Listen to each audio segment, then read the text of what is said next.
Remember the UFO one? Was that your idea or Valerie's idea? Actually, that UFO idea was your idea. That was actually... My idea? When did I come up with that idea? Ladies and gentlemen, this is your captain speaking. Prepare for takeoff. You're now listening to Stepner Show.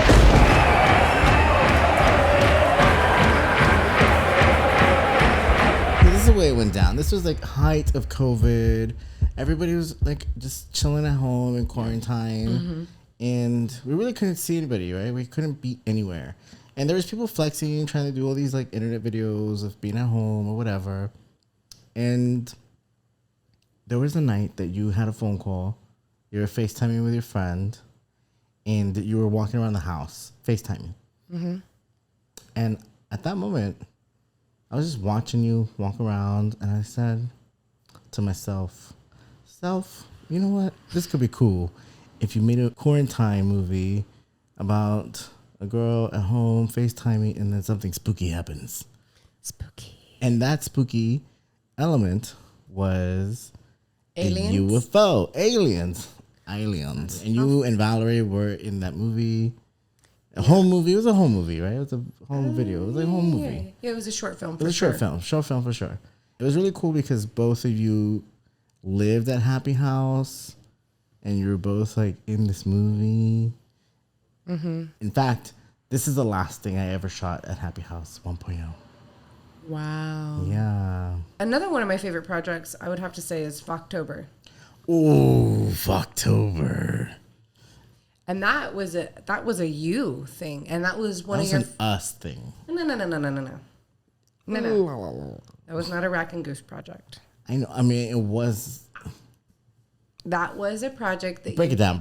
Yes. You said, "Yeah, I have this idea that I want to shoot," and I said, "Cool. What is it about?" And you said, "Do you want to have lunch and talk about it?" And I said, "Okay. Want to go to mess hall?" Because really, we only go to lunch places that we can walk to. Because it ain't, you better get your exercise in before you eat, fatty. I'm just kidding. So we're sitting at mess hall, and you bring this big old book. Where's the book? I know it's around here somewhere. Anyways, it's right there. Oh my God, it is right there. A little show and tell right here.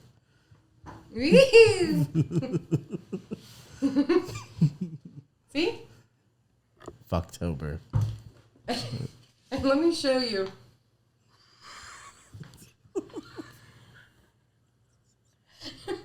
This is the only thing. This is the only thing that he made of Focktober because he didn't even break it down. Hey, these are pretty good. Those are naked people. Those are nudes. Those are my nude drawings. There's some on the back too. Anyways, this was his Focktober idea. The rest was in my head. Yes. And so he was like, it's actually one of your first spoken word projects. That is correct. There's this feeling that I hate when I'm unable to create. Hope to give you something soon to make you all really swoon. And I feel like this is what has catapulted you to flash forward your poetry tour. Oh. Which, I mean, that was pretty awesome. But when we were filming Focktober, you asked me to direct it and to shoot it. And I felt completely honored because usually I'm the one in front of the camera. I'm never really the one behind the camera. And that was one of our first opportunities for you also to get direction and for me to learn how well does Gustavo take direction? Can I be critical? You know, because actors and creatives, we're all extremely sensitive. And especially when it comes to your friends being like, hey, I didn't like the way you did that. Can you do it differently? Mm-hmm. Projects can bring the worst out in people. There's been some friendships that have been compromised during my creative journey over the last 20 years. Same. And there's been some friendships that have been forged for the better over the last 20 years, like Raquel Torres. that was really cool because here, cue it right here. We've got coyotes. Yes. We've got cars going by. We've got full moon. We've got Gustavo dressed up like a vampire. Yes. I thought it was a lot of fun.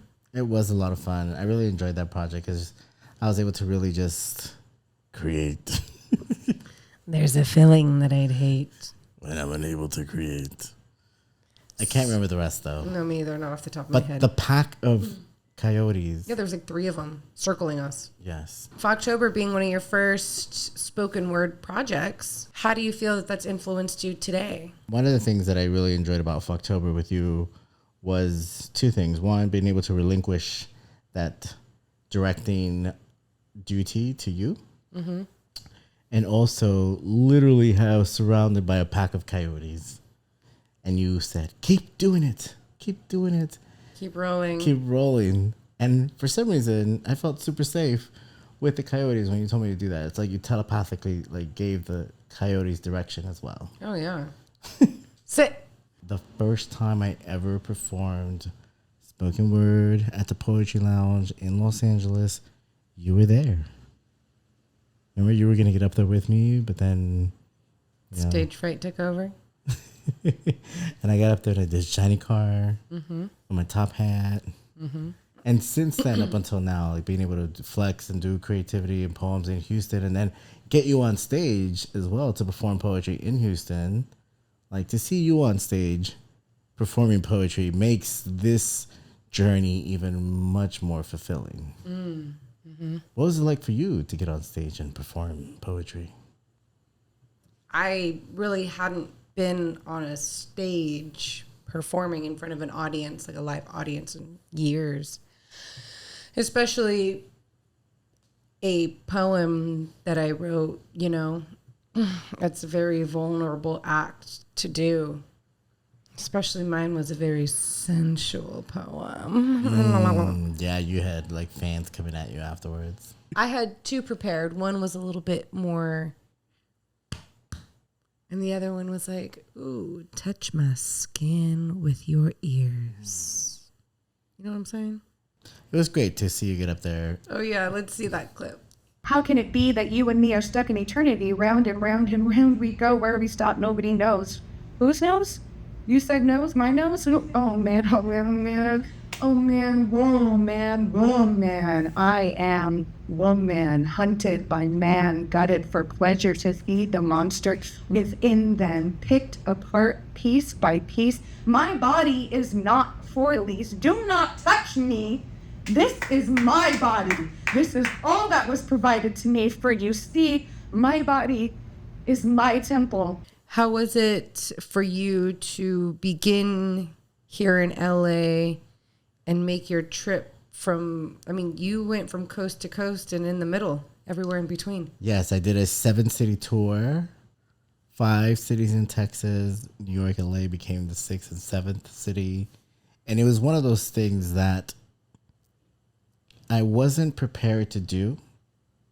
But as soon as I was told that it was National Poetry Month, something happened where I felt that I needed to perform and really just get up on stage and perform everywhere that I could. Thank you for having me, El Paso. We're driving to LA tonight. Even bring other poets to perform, like in San Antonio, host my own show with Valerie, but then also perform in the same place that I grew up as a little kid, and then go to Houston, where Houston has one of the most prolific poetry scenes. For your dreams, press 937. That spells yes in English on your touch-tone phone. Let it flow. Claim your state, because we ain't got much time on this beehive. And then catapult to New York, and then back to LA. Felt like this journey that was, I couldn't even have dreamt it or planned it, but something on a cellular level, it just kept calling, and somehow the portal opened up to actually do that. I wasn't born an artist, but a creature of creativity is what I became, to overcome the suffering and pain and travel to many places and bring smiles to many faces with my tall tales as a short man. See, I ain't got no plan, I just do, like Nike. Not the shoe, but Nike, the Greek goddess of art, war, and athletics. I could not do that right now because my schedule is super complicated at the moment. But at the time, the world just opened up and be like, boom, here we go. 7 cities, 6 weeks. Amazing. It was amazing because I got to meet other poets from all over and really listen to other people's journeys and experiences. And to me, that was the best part. Sharing my stuff was almost secondary to that because I feel that when you listen to poetry, you really connect on a human level. So I feel that it was really complete to be able to perform and be able to listen. And you were very instrumental in that poetry tour. Like you held space for me in Houston to get up and get there. Didn't you twice. Didn't you write some new work in Houston? I sure did. I did some new poetry. I wrote some new stuff in Houston. And to be able to perform 3 times with you there, to me, just felt like the biggest blessing. The highlight of my night was watching my best friend get nominated to go up for a second time, and I literally thought he was going to win. I was like dead set in my heart. I was like, he's gonna win it. It was the biggest blessing because it allowed to be accompanied on this journey, and I felt supported, but also being able to hopefully inspire you and everybody there. It was definitely an inspiration seeing you get up there and be vulnerable and, yield creativity in during a time in your life where it must have been hard to yield creativity. Absolutely. I think that it's amazing that you took it upon yourself to schedule your own tour and whoever's in those cities can come and see you. I mean, what was it like performing in front of your family? Oh my goodness, to perform in front of my family, and particularly my nieces and nephews, felt that I had a much bigger responsibility because I'm introducing them to poetry.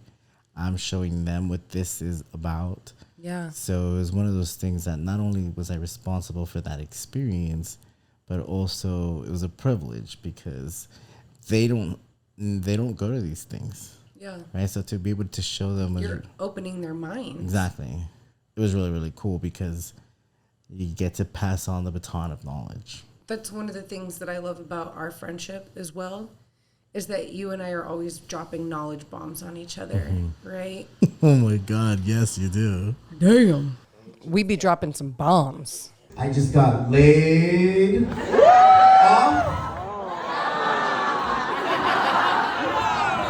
from that corporate job, paid off to walk away from the day spa with them cushy benefits and my bad habits that were birthed in comfort and complacency. Left with the question of what's next in this legendary thing called life. Back to the grind, if you don't mind, Uncle Sam says to Lady Liberty, as you walk away with your taxable severance as the only evidence that you rocked it for someone else's dreams.